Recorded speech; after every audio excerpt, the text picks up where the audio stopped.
If I miss a question on the chat, Robbie, you can just like yell at me, right? Yep, I will Um, monitor the chat, and I'll interrupt at what seems like a good moment. awesome, thank you. Okay, so uh, yeah, here we go.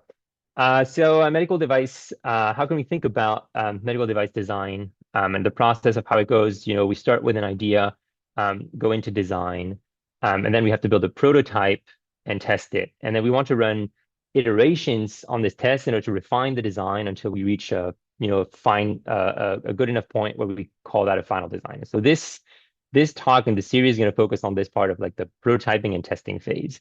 Um, I want to note that this part of device design and process is very similar to engineering research like we perform at CMU academic labs.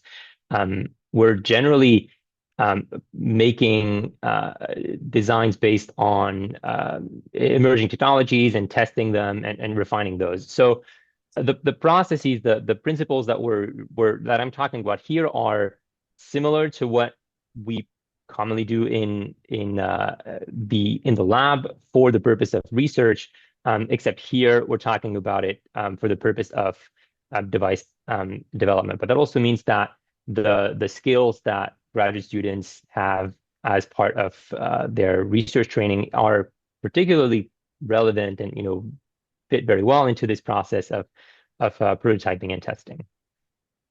And so what do we call a prototype? To begin with, in my opinion, anything that works can be a prototype. And essentially, you want to have something that performs a similar function as a device that we're trying to build, and might have different form. And the interest and an important concept would be like what's the minimum that you can hear in industry is like what's the minimum working device? What is the least amount of effort that you can put in to have something that will function? And there's a similar concept which is a mock-up, which is something that has a similar shape but doesn't really have the function, which doesn't really work in the goals here of testing. And so the goal is to obtain real-world data in order to improve designs. Here are examples of prototypes. There's on the left picture is just a circuit prototype. There's a prototype made out of paper showing UI or interface. It's not quite what I'm going to talk about, but these are different types of prototypes. And so it can be various different materials and forms. The key is that it allows gradual refinement of the device in order to achieve the final function. Here's an example of derived from my own work is an amplifier that in initial stages of testing, in intermediate stage where it was very messy, and in a final stage where it looks a lot nicer. In this intermediate stage, a collaborator of mine affectionately, I think, referred to it as a Frankenstein because yeah, it was kind of scary. But all these are parts of the prototyping stage. It can have the shapes that the devices can take don't always progress linearly. Here's a series of examples from different prototypes in the development of high density transcranial stimulation. And there's a lot of different formats here that we can see. And I'm going to talk about a few more of these in how they relate to the test, just to show a lot of different iterations. There's some refinement at every stage. And the shape can change, but the refinement in terms of like getting closer to the function that we want the device to be able to perform is what we're doing here. Okay, one way to think about specifically like delve into a little bit more about medical and neural devices, which is what this series is about.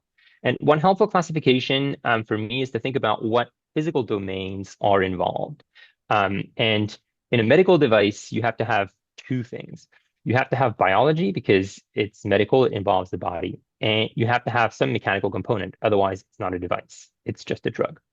And then there's so these are the two essential like physical domains, and then there's a couple of others that are in many devices ubiquitous as well. The brain's a electrochemical organs. So we can include, biochemistry, and then a lot of devices interface with electrical domain because of sensing or actuation in some way. So electrical domain is important, and a lot of devices communicate that electrical domain to a computer somehow. So that also involves software. And then there's a lot of other physical domains that can be involved in the device, and that will depend on the application and can be as varied as, whatever modality it is that interfaces with the body.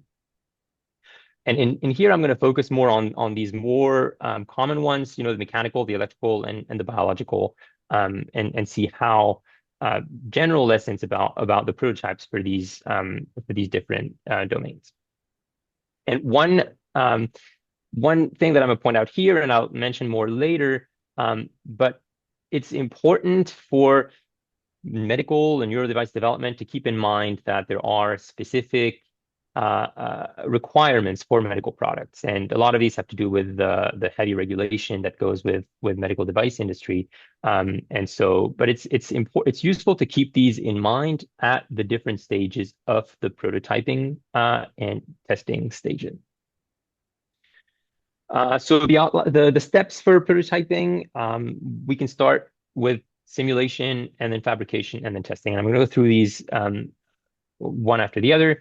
The first one is simulation. Simulation is you can call a virtual prototype. So it's a computer model reproducing different aspects of the device or the technology in question. There are other terms being used. There's a recent buzzword, digital twin. In bio literature, they also call it silico testing sometimes, right? But all these kind of refer to the same thing. It's a computer model, and that's supposed to reproduce something useful about the function of the device.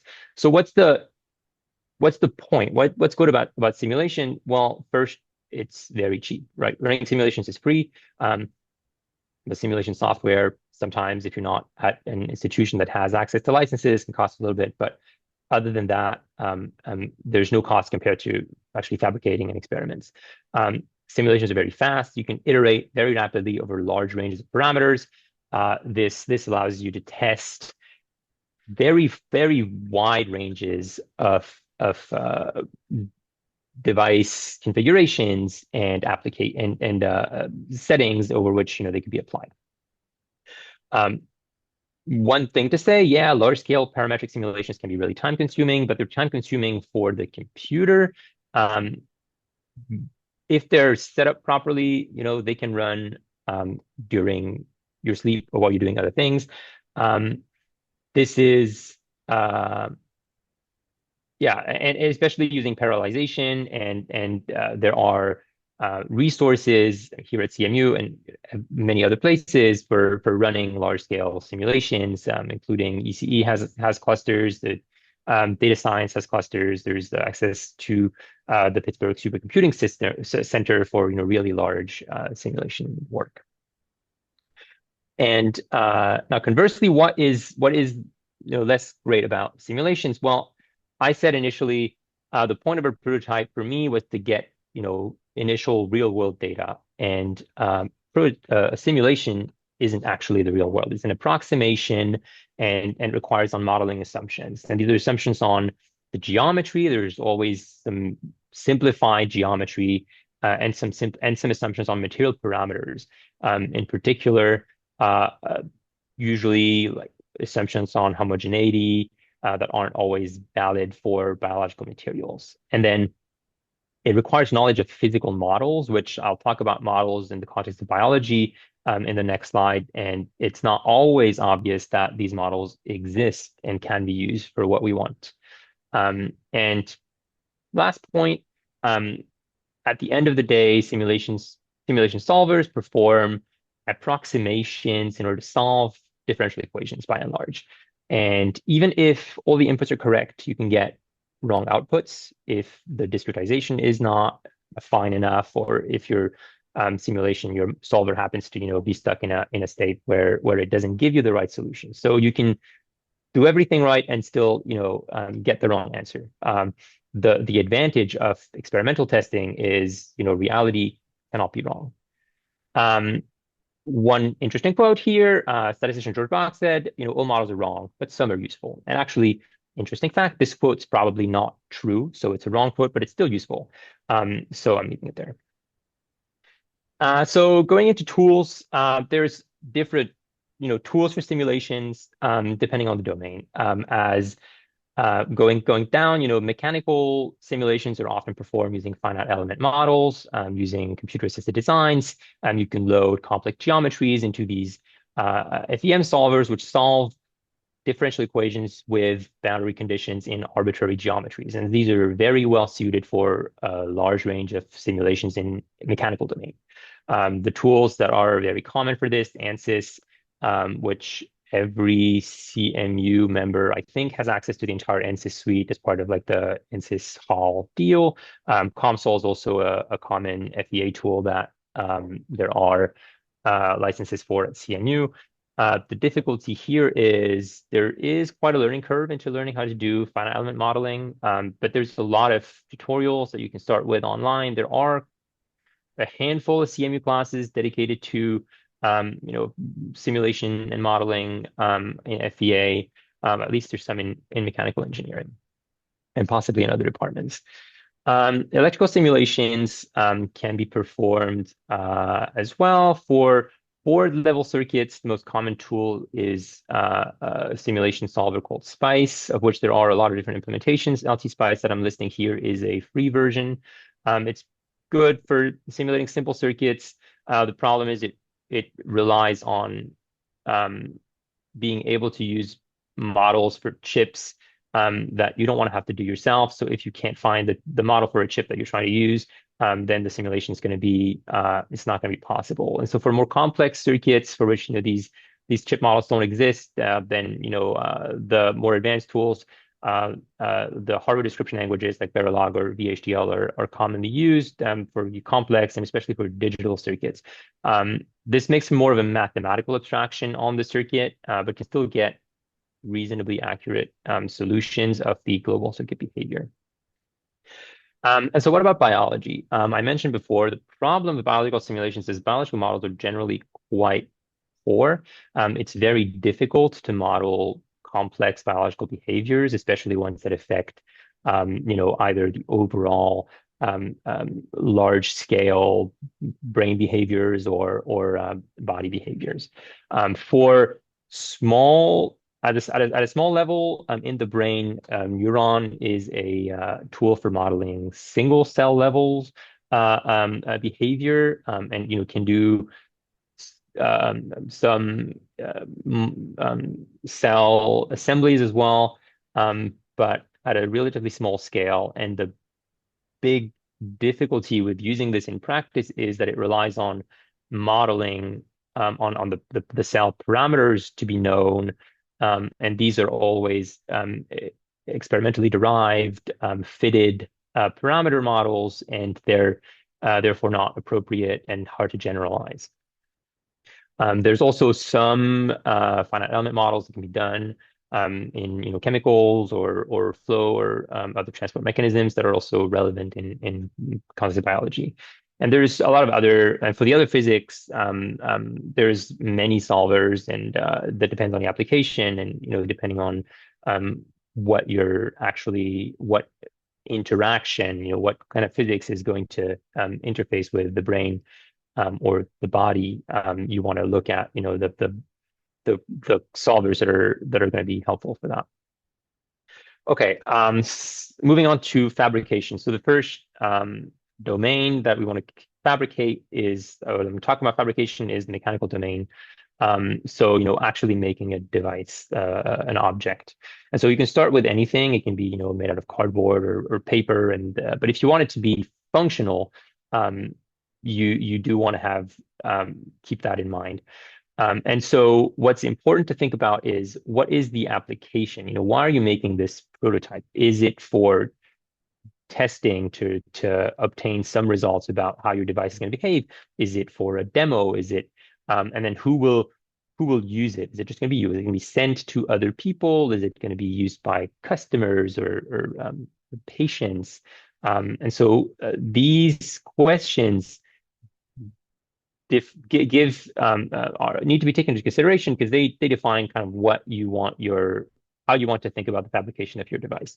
Um, and so there's a few techniques for rapid prototyping that are very common. The most important without a doubt nowadays is 3D printing. But other techniques include machining, laser cutting or molding. Here's a quick example of 3D printing. Um, it's a technique that can essentially fabricate a really large scale of geometries. I'm going to, oh yeah, and then all of these techniques do require initially to have a computer design of the device. And so that means you need to start actually making a model, the final part. And there's a lot of different softwares that can do this. Some of them have require a license, some of them can be are open source. Oh yeah, I'm going to show a video for that kind of goes over like the basics of 3D printing and different 3D printing techniques that exist. It's a very biased video because it comes out of Formlabs, which is the main manufacturer for one type of 3D printers, and so you can tell from the video that they're kind of biased about it. I hope the sound comes through, and if not, somebody yell at me. In this video, we'll showcase materials offered by the most common 3D printing technologies for plastics: fused deposition modeling, or FDM, stereolithography, or SLA, and selective laser sintering, or SLS. We'll compare functional and material properties, visual characteristics, and show you a framework that you can use to find the best match for your project. Let's start with FDM 3D printers. FDM 3D printers melt and extrude thermoplastic filaments, which a printer nozzle deposits layer by layer in the build area. The most popular FDM 3D printing materials are PLA, ABS, and their various blends. PLA is ideal for printing concept models and looks like prototypes in a variety of colors, but it tends to be quite brittle. ABS is a tough and durable as well as a heat and impact resistant alternative, but is also generally harder to print with and requires ventilation. Between the two, PETG offers a good mix of properties, easier workflow, and can also be semi-transparent. If you're looking to print flexible, stretchable parts, TPU is a great choice for printing simple designs. Most advanced FDM printers can also print with engineering plastics like nylon and specialized composites like carbon fiber-filled plastics. Next, let's talk about SLA 3D printers, or resin 3D printers. SLA 3D printers use a laser to cure thermosetting resins into hardened plastic in a process called photopolymerization. Formlabs SLA 3D printers are highly versatile, offering a wide variety of resin formulations. Standard resins are ideal for printing high-resolution models and prototypes with a smooth surface finish. Draft resin can print parts faster than any other technology, while resin printing is also the only 3D printing process that can create truly clear and transparent parts. For engineering applications, there's a variety of strong, robust, and functional materials with properties similar to ABS, PP, and other common plastics. There are also glass-filled materials for rigid and exceptionally stiff parts, offering heat resistance to more than 200 degrees Celsius for advanced applications like molding. Flexible and elastic resins are available to create parts with the flexibility of rubber, TPU, or silicone. For specialized applications, there's a wide range of biocompatible medical and dental resins, as well as jewelry resins for investment casting. Lastly, polyurethane resins are production-grade, rigid, and elastomeric materials for durable, long-lasting in-use parts. Now, let's look at SLS, or powder 3D printers. SLS 3D printers use a high-powered laser to fuse small particles of thermoplastic powder. Formlabs SLS 3D printers offer materials with excellent mechanical characteristics resembling injection molded parts. The most common SLS 3D printing material is nylon, a popular engineering thermoplastic that is lightweight, strong, and flexible, as well as stable against impact, chemicals, heat, UV light, water, and dirt. Nylon 12 powder is the most commonly used SLS material that is ideal for functional prototyping and end-use production. Okay. Then they talk a little bit more about the different materials available for SLS, but that's not super relevant. So In this video, kind of as a summary, I think this video did a good job at giving the highlights of these different techniques. With again event and in that they really emphasized SLA. But so Again, this table kind of summarizes the same aspects in that FDM is more limited in materials, but because you can use multiple filaments in the same print, you actually can do multi-material prints, which can be very interesting if you want to include both rigid and flexible parts in your design. Whereas SLA has a lot of material options, but because it's prints out of a bath of resin, it kind of limits the fabrication to a single material. There are elastomeric materials. You can make some flexible prints. There are biocompatible material, and that's very important for medical devices. And then SLS is a little less common because the machines are a lot more expensive. But it is the only one of these techniques that is able to print metals, although it requires like really high powered lasers. And there's a lot of other 3D printing techniques. These are just the most common.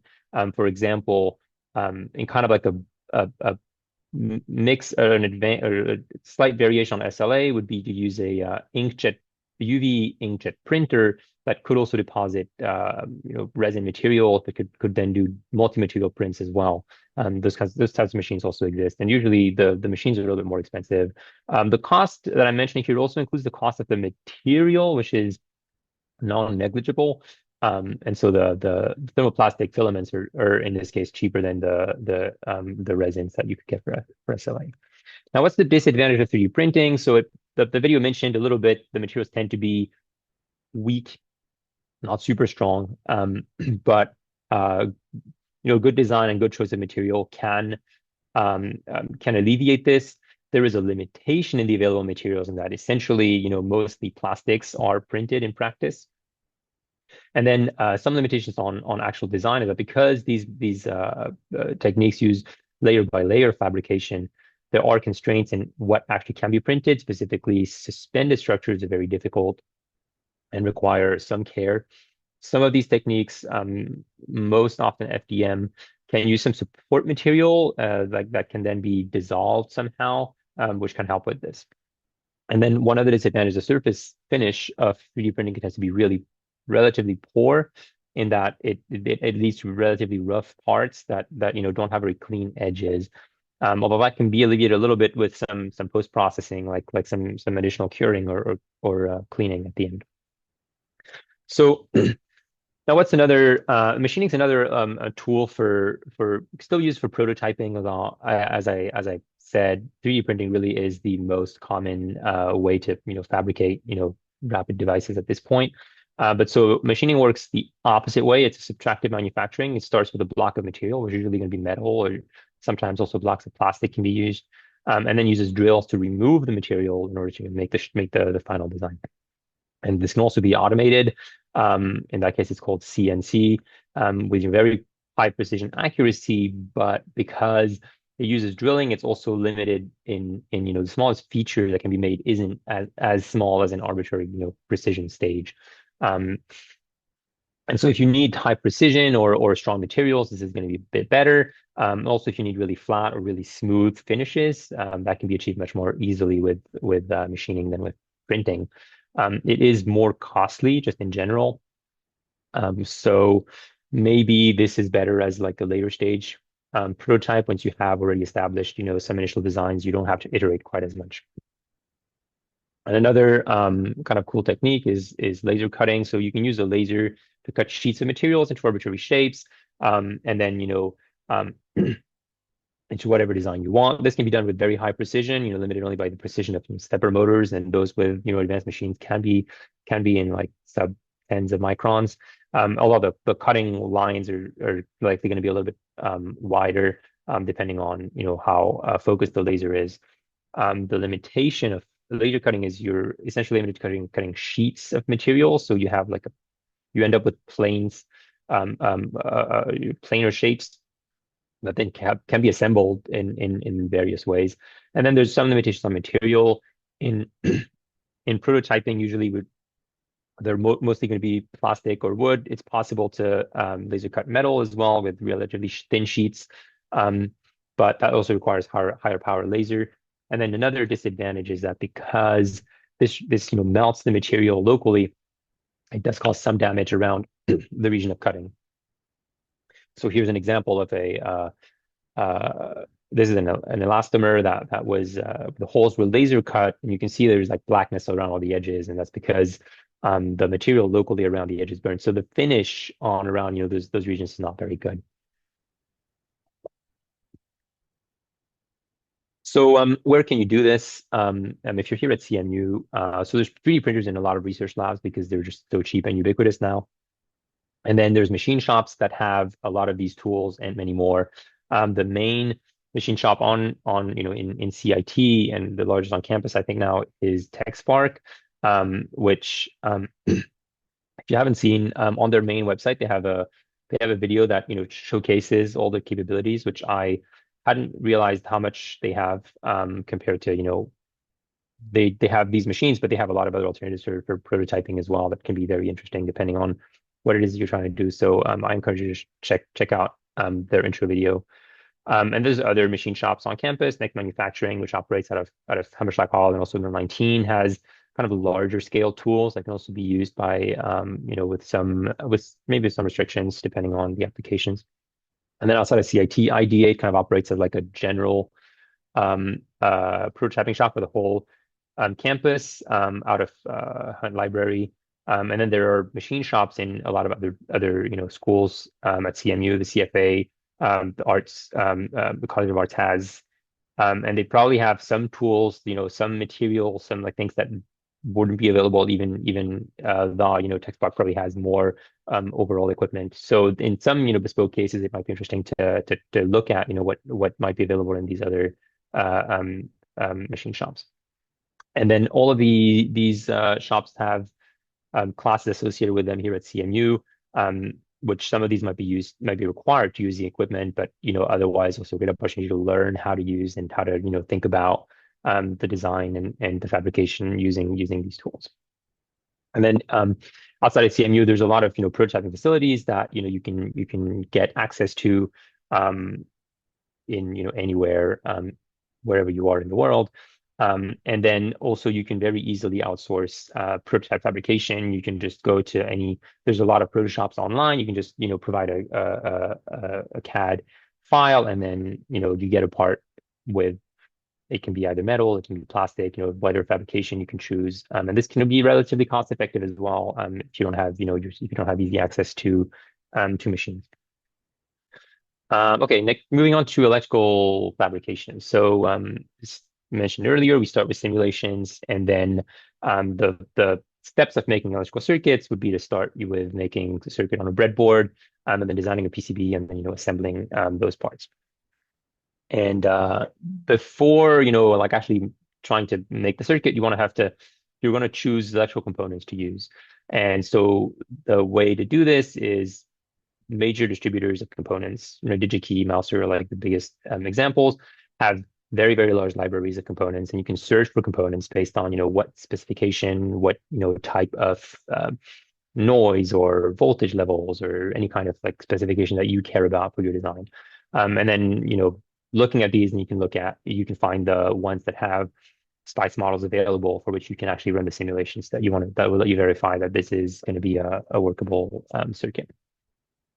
So let's say you have an initial design, you have your components, and so you want to start testing it. So you're going to start making the circuit on a breadboard.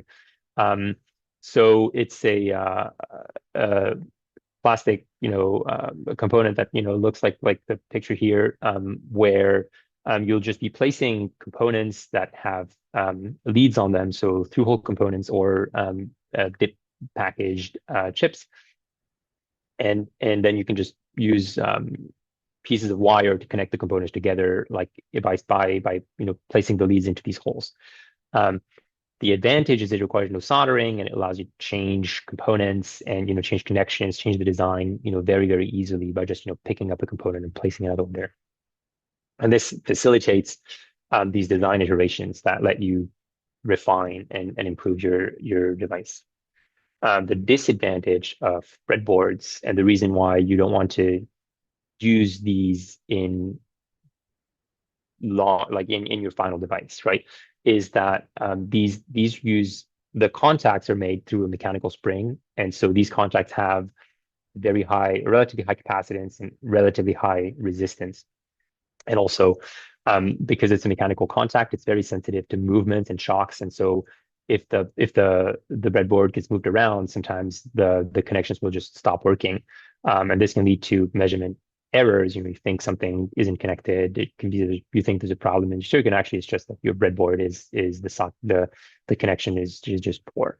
And another problem with breadboards, especially nowadays, as chips are becoming more complicated, not all these chips are going to be available with the packages that let them, fit in the breadboard. So that does limit what components you can be able to use as well. So once you have a breadboard, kind of like a good enough device or circuit, you can move on to making a printed circuit board out of it. And so a PCB consists of like a multi-layer sandwich structure of insulators and conductors, and then these conductors are going to be etched or cut in such a way as to make contacts between the components that you want to have contacts in between that. So what that means is you don't have to use any wiring. This is all built in. All the wiring is built into the device, and then there's exposed regions like at the top and at the bottom where there is going to be exposed metal where you can place your components and then solder them on. And so what you need to make a PCB is you need to make a computer design of your schematic and then of your layout using the typical tools that I'm listing here. KiCad is a free tool, and then Autodesk has a tool, and Cadence has tools, and there's a lot of other electronics layout softwares available. And then all the components that you've picked, you can find existing layouts on the manufacturer's websites. And then basically what you do is you pick and place, you place the components on the board however arrangement you want, and then you just have to make the software based on your schematic. The software will tell you which connections you have to make, and you just have to trace in which layer and which contacts you want to have. I've heard from a lot of people kind of over and over that they didn't like to use these layout tools also can do the routing, which is the electrical connection between the parts can be done automatically. It's called auto routing, or sometimes they have other names depending on the software. Several people that I've talked to have said, "Oh, I don't like to do that. I want to do the routing myself." I'm of the opinion that it's a waste of time. The computer can route in 90% of the circuits or 95% of the circuits can route perfectly well, unless you're using very high speed electronics, in which case, you have to pay a bit more attention to the length of the traces, which is hard to do. But for regular circuits, auto routing will work perfectly well. And then you have a CAD design, you just send it out to a manufacturer to be fabricated. I'm listing some of the largest, Chinese companies that do this. This is very cheap. You can get PCBs made for a few dollars. And depending on volume, it can even be less than that, depending on the size of the board. If you want it made locally in the US, it gets a little bit more expensive, but it's still not actually absurd. And then the manufacturers, if you don't want to do the soldering, which we're going to talk about next, but if you don't want to do the soldering, you can also send the boards out to the manufacturers and have them be assembled there. And that costs a little bit more, but it's actually still relatively cheap. And so this is still well within kind of a range of pricing that you would expect for a prototype stage. One mention, the boards that I was showing before, like the traditional PCBs are made out of hard plastic called FR4. There is growing usage now of very thin PCBs that are flexible, and so the FR4 is replaced with polyimide, and then these boards can be less than 100 microns thick and can be very flexible and result in circuits that can be shaped in different ways than the rigid boards that have been used historically. And also you can make combinations of rigid and flex PCBs. Like some manufacturers will have integrated processes for fabricating both at the same time. So you have a board. Now you have to assemble the components onto it.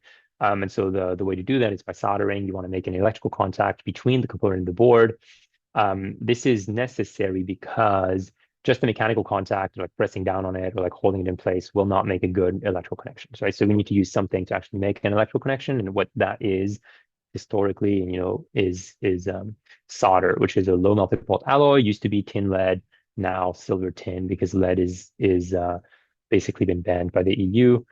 And because it's a low melting point, it can be heated either with a tip, a hot tip, or in an oven to melt, and then the two sides of the contact are going to be connected. And it provides both an electrical and it's a somewhat sturdy mechanical connection. So it actually doesn't you sometimes you don't actually need to make a further mechanical connection between your parts and your board. The basic way to solder is to use an iron, which has a hot tip, and then can melt the solder out of a spool, like a solid like a wire of solder. And if you have like a large number of parts, then a much easier way to do the soldering is to use reflow soldering, and so it uses solder paste, which is like a gel which is filled with these balls of solder, and then these can be dispensed either using a syringe or using a stencil to only leave the solder on the pads where they need to be, and then you can just place your pads on top of place your parts on top of these pads either manually or using tools like pick and place tools, which are also available in some machine shops. And then you put it in an oven, and then you don't have to do a lot of manual assembly. One important point I will mention, because for prototypes, you want to be able to change things. So how much can you change a PCB after you've made it? And so this is reworking of a PCB. Actually, in my opinion, you can rework quite a lot, because I rework my PCBs quite a lot. And there are it's not so there's ways to make it easier. One way is to use different melting temperatures of the solder for the different parts that you're using, such that the parts that you're going to want to change have a lower melting point solder, so you can change them without it affecting the other parts on the board. But yeah, otherwise it is kind of a manual process, but it is possible. So just because you have a board doesn't mean you can't change it. You can still do the iterations even without having to change the PCB completely. And then more complex electronics don't really work for prototyping stage, right? If you want an integrated circuit, that's very expensive, very slow, right? That's not really going to work. And then if you want to integrate your hardware with your software, then you want to use kind of like more complex chips, FPGAs or microcontrollers, and those go into like you have to run some like software and programming on those. Okay, one part that I will still mention that is near to my heart is encapsulation, right? So there's parts of the device that need to be isolated from the body, like electronics that can't be in contact with conductive tissue or fluids. And so that means that we need to enclose the electronics in a way that they're not going to touch anything. So the way this is done in like long-term medical devices, like this is an implantable pulse generator used for DBS, is they make like these hard metal or sometimes plastic enclosures, and these can last for decades.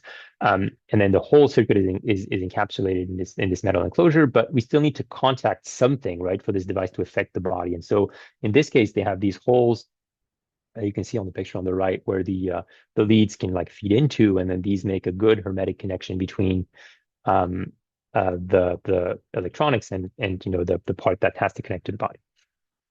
Now these are fine for these like complex medical devices, but in reality, for short-term testing that you're likely to want to do for a prototype, you might not need to go that far.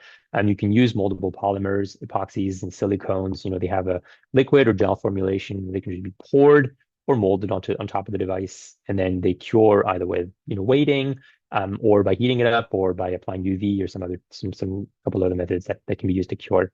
The picture on the right here shows the device, kind of hard to see, but the top part of it, where there's like a connector that actually is encapsulated in a drop of silicone in this case.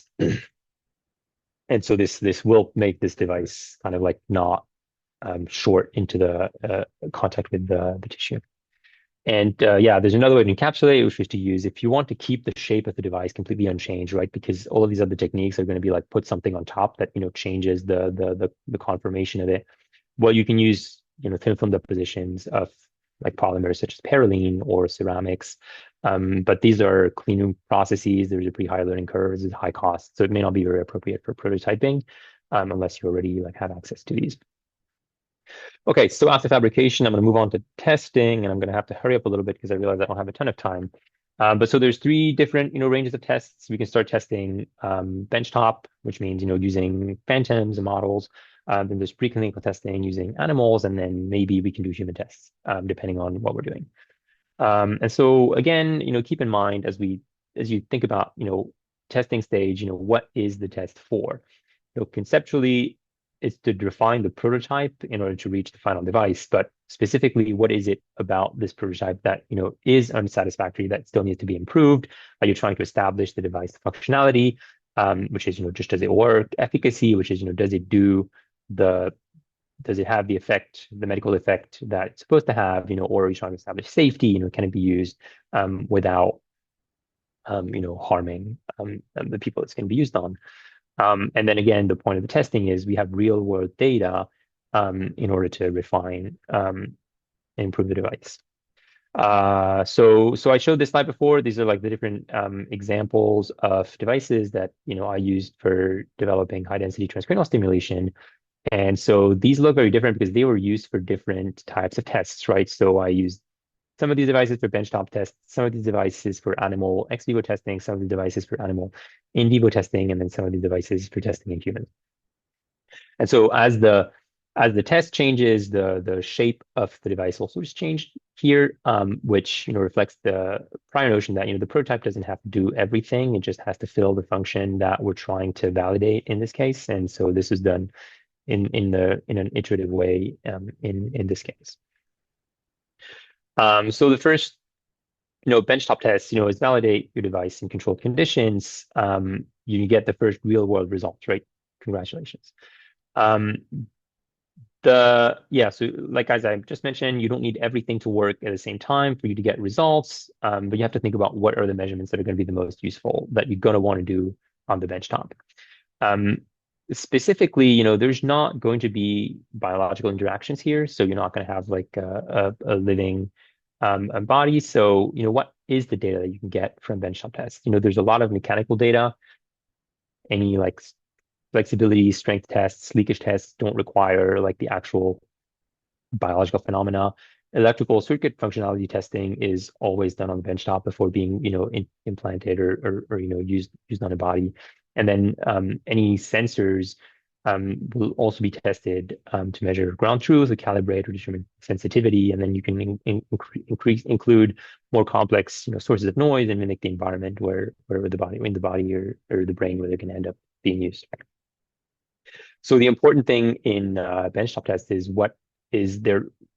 A lot of the time, we want to have a part that we're testing that mimics some property of biological tissue, right? Even if it's not biological. And so different examples, saline is used to mimic connective tissue and to measure, and then used to measure impedance of electrodes for neural recording and stimulation, for example. Agarose gel can be used to mimic the brain's mechanical compliance.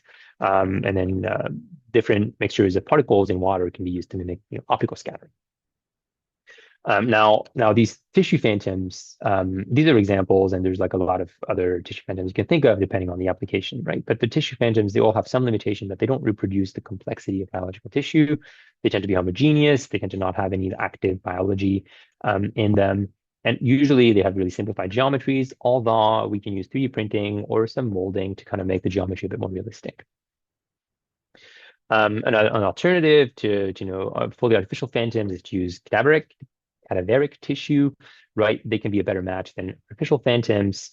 The main advantage now is that they reproduce the geometry more accurately because the physical properties, many physical properties of tissue do change, upon death. So like conductivity or a lot of mechanical properties are different. So those may be even less accurate than many artificial phantoms, but geometrically, the match is going to be much better. And so here's an example of the high density electrostimulation testing where we used agar gel to make a brain phantom, but then on top of that, we placed a real extracted mouse skull in order to mimic, the reproduction of the geometry and the heterogeneity of the skull. And then here's another example where I'm testing minimally invasive stimulation through the nose in a human cadaver. I didn't want to put a picture of that. So here's just an X-ray image of it. But that again reproduces the geometry of the insertion of the device, which is really the tricky part of this in this kind of device. And then before like actual animal testing, there's an intermediate level where we can just grow cells and then do some in vitro tests. This is very common for drug testing. For devices, it depends. There can be cases where it will be relevant, but many devices don't lend themselves that well to in vitro testing. It is a lot cheaper than animal testing. There's a lot less regulatory burden. Neuron cultures are limited because neurons don't proliferate, so it is hard to get really convincing, nice neural cultures. But there is a lot of research on artificial organs and organoids in general. So all this, the fact that we can maybe in the future there will be a lot more testing done on these cultured biological media. And so animal testing, that's the almost the best thing. Get real biological data. What's the model that is usable or that you want to use. In neuroscience, a lot of animal research done on mice and rats. But if you want to test a device that's meant to be used for humans, then the scale might be important. The device might not be scaled, might be able to be scaled to mice and rats, and so larger animals might be necessary. There is some regulation to animal testing. You need an IACUC, which means you need to follow the 3 R's of like replacement, reduce, and refinement. And these may not be completely, they're somewhat contradictory with the process that I'm describing of prototype development, which requires, iterative refinement, where we're going to try a lot of different things in order to make it better incrementally. This may be a little contradictory with the idea of like reducing the number of experiments that we want to use. But so we have in order to do these tests, we have to think about and we can't do these tests as blindly as benchtop tests, right? And so that's why we do have to be at a slightly more advanced stage of prototyping before we can start doing these experiments on animals. I'm going to go quickly here. So that you can test ex vivo, which means a part, an extracted part of the tissue, which in neuroscience often is brain, but also you can extract other parts of tissue and do tests on the device, depending on what the device function is. The brain slice ex vivo rigs are pretty complex and have a lot of instruments attached to them, and there's a pretty steep learning curve doing electrophysiology ex vivo.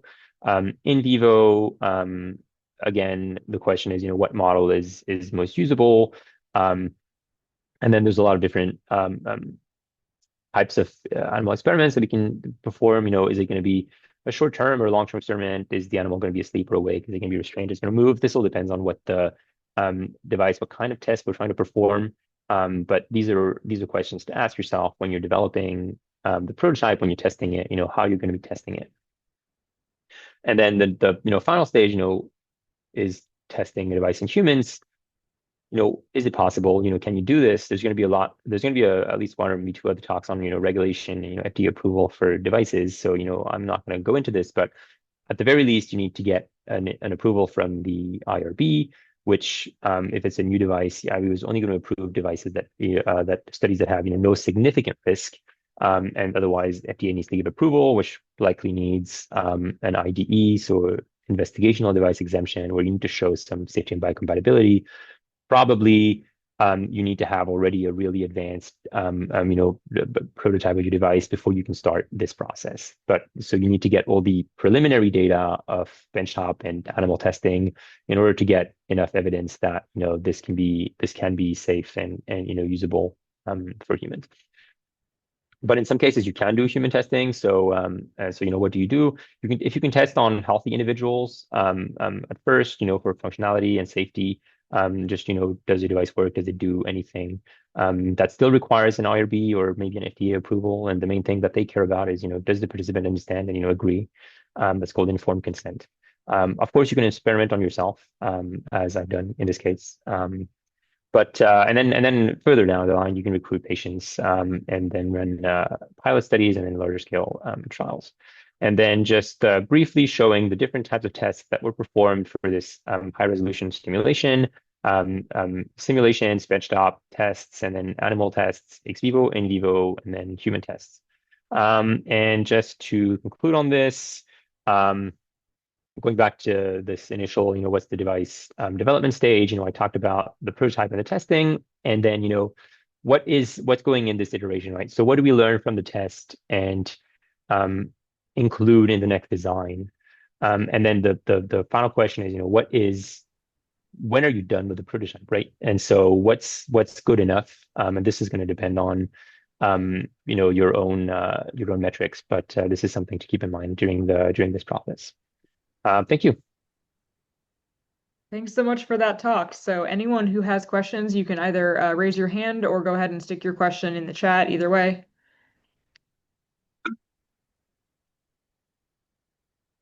Got some applause floating up the screen here.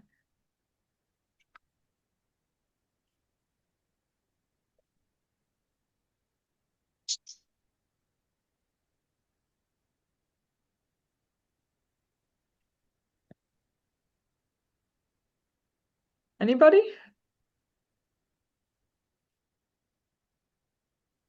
Okay. Jasmine asks, so much info, can we get slides? Yes, I recorded this one, and I'll be posting it on YouTube probably later today. I posted last week's on YouTube an hour ago, so I'm sorry for not doing that one sooner. So anybody who missed what is a medical device, I'll be sending out an email to the mailing list in an hour or so with both the slides from today and the video from last week.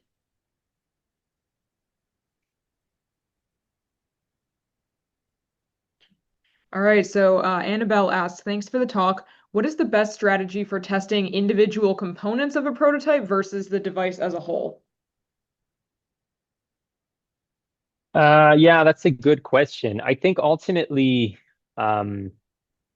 you want to do both because okay, if you can get away with testing the whole device at once, then do that. But in practice, it's in this like iterative refinement strategy that I mentioned, building a whole device at once has more risk in it. So it may not, the risk of it not working correctly or having issues is higher. And so splitting it up into sub modules that are more, tractable by themselves is probably a good strategy. But ultimately, you do have to do, like, for there to be a device, you want to have integrate these different subcomponents.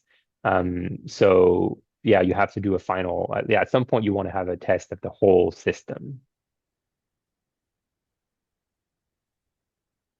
Yeah, thank you for the question.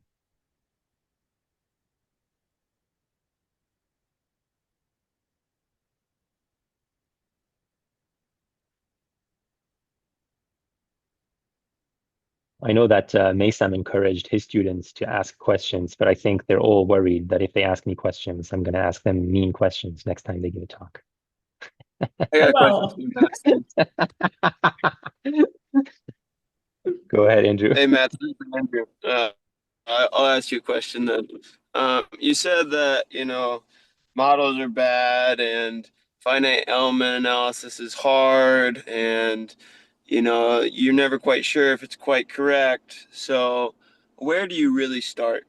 What does that look like for you? I didn't.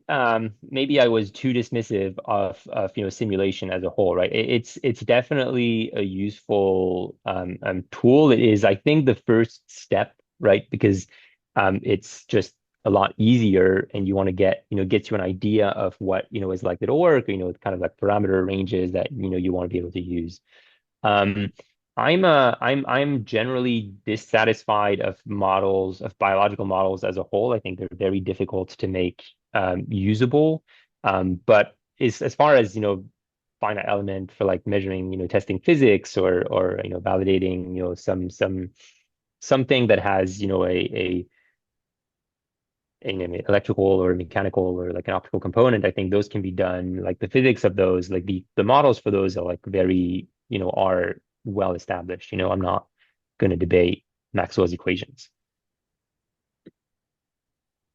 And Yana and I in the biomedical optics space, our lab does a lot of Monte Carlo simulations for the propagation of light through tissue. And, it's not perfect, but that's good for a starting point for plausibility of like, I want to use this device to like measure this structure in the brain. Can I even get light that far down? Roughly what my signal to noise ratio be? So. Right. Yeah. So as I'm saying, this is like it's a pure like it's a physics thing, which I think, yeah, for the equations for many of these like are okay. And then yeah, I mentioned disadvantages of simulations, which is like even FEA, you can't actually be sure that it converges properly, which is true, but in practice you can just run, fine meshes and really high discretizations, and these will, be close enough to true that you can in practice use it. But I do think if you try to infer, oh, this is the effect that, I'm trying to stimulate, the brain and, have this effect on the behavior through a model, that's not possible at this, I think state of the knowledge. Matt, great presentation. I had a question for the testing from like prototyping to testing. I'm developing a device right now that's meant for humans, but I know there's a whole process. First, you need to do like phantom testing. I've done a few of those already. How do you get from like phantom to human? Or like what? I know there's like IRB, FDAs and all that, but how do you get there? Yeah. Yeah, I mean, I mentioned this briefly, but I think that was towards the end, so I had to go quickly. And I think there's going to be, and the reason I went quickly because I think there's another, Robbie, correct me, but I think there's another talk on FDA kind of like approval processing, right? Yeah. Yeah. But yeah, so what I can say on the regulatory framework here is, yeah, depending on how complex, how advanced your device is, you can do a human study with just an IRB approval if it's non-significant risk. If it has a significant risk attached, then you likely need the FDA to approve this as an investigational device. And so that if you need FDA approval, that will require like safety, like rigorous safety and biocompatibility data at least. And then I think, some evidence that, there's a reason to do this, right? There's some plausible reason that, this is a device that should go in a human. And so in reality, to get this data, you need to do these phantom tests. You need to do animal tests probably as well before you can get the FDA to approve it. Again, if there's not a significant risk to humans, then yeah, you have to get an IRB, which means you have to write a protocol, that says what experiments you're going to do, how many experiments you're going to do, steps of the process the different steps that you're going to make, people do. Um, and yeah, and then, the IRB is a board that meets every month or so and then approves protocols or asks you questions, like make sure that everything is done to ensure safety of the people that are going to have be investigated. All right. We are a couple minutes past 4, but Mats, if you have a few more minutes, we have 2 questions in the chat. We could do a lightning round. Yeah, of All right. course. So Jasmine asks, what should we keep in mind when deciding which parts of the prototyping process, such as learning how to design a PCB, should be learned versus outsourced to a smart person and a smart person like you, or pay for it? Uh, I don't know that that's a quick question. Yeah, I think sorry. that's a strategy for, if you have a startup, right? I think that's the strategy of, how much do you do in-house versus how much you outsource. Sure. And I think there's various, and I mean, I think, people outsource what they don't have the skills to do, like in startups routinely. I think it's a matter of what is cheaper, short term versus long term. I think these considerations go into mind. If it's something that, oh, we're going to need to have done once and then never again, it may not be worth having and hiring someone specialized to be able to do this, and then you can like send this out. But if it's something that's going to reoccur, then maybe having somebody that knows how to do this in-house is helpful. All right, now last question. You mentioned during the presentation that oftentimes in the design process, some models may not be available. How do you typically circumvent that, if at all? In these cases, would it be better to turn towards breadboarding if the footprint is available? Okay, you're specifically asking about the electrical models, I think, right? Yeah, I think about So electrical components. yeah, yeah, I think if well, so then you kind of have a circuit that you can't predict exactly, right? Like you're going to be using components you don't know. So I mean, you can't. It's not like you're going to build it at random. So I think you're going to start with approximations of the components that you actually want to use, using kind of idealized, component models maybe, and then simulate that circuit, and then make sure that what range it is that you want to use it in will work, and then you're going to pick components based on if you don't have a model for it, you're going to pick it based on, the data sheet, what did it say? Um, and using that, you're going to be able to, make some, guesses as to, yeah, this is the component that will work in this case. But yeah, I think in that case, you will rely more heavily on actually like performing breadboard tests, or, assembling a PCB. Um, if and maybe I was a little too dismissive about this here. If the footprint's not available to put a component on a breadboard, it's not usually you can just get an adapter, right? So you get a small PCB that you can solder on, like something that has SMD pads rather than dip, and then you can put those in the breadboard. So it's not like you cannot use these components for breadboarding, even if they're like they don't sell them as such. Although modern chips that have 90 pins or something, or 50 pins, those are going to be very hard to put in a breadboard where you only have 50 rows available. So that's kind of like why breadboards are limited. Like this limited for the parts that use, like now, take a microcontroller, they're going to have like a lot of pins. You're not going to be able to connect all of these to a breadboard in practice. All right. Uh,